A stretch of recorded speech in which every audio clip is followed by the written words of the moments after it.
কিন্তু প্রথমে প্রতিরোধ করতে চেয়েছিল, বলছিলাম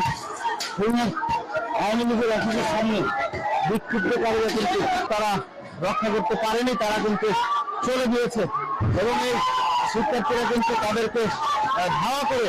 এই আওয়ামী লীগের অফিসের সামনে থেকে তাদেরকে সরিয়ে দিয়েছেন এবং এখন কিন্তু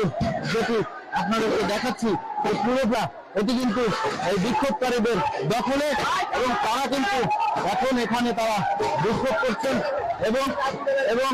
আওয়ামী লীগের যে অফিস সেটি কিন্তু তারা ভাঙচুর করছেন এবং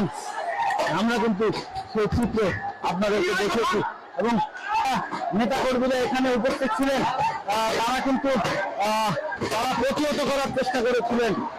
তারা বিক্ষুব্ধকারীদের করা হয়েছিল কিন্তু তাদের সামনে কিন্তু তারা টিকতে পারেনি। আমরা দেখেছি যে ইট পাটকেল ছোড়া হয়েছিল কিন্তু এই শিক্ষার্থীদের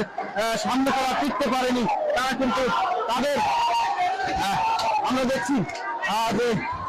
তারা কিন্তু আগুন জ্বালিয়ে দিয়েছে। ইতিমধ্যে কিন্তু আওয়ামী লীগের অফিসের সামনে কিন্তু আগুন জ্বলছে এবং সবকিছু তারা কিন্তু তাদের যে ক্ষোভ সেই ক্ষোভকে কিন্তু তারা প্রকাশ করছে।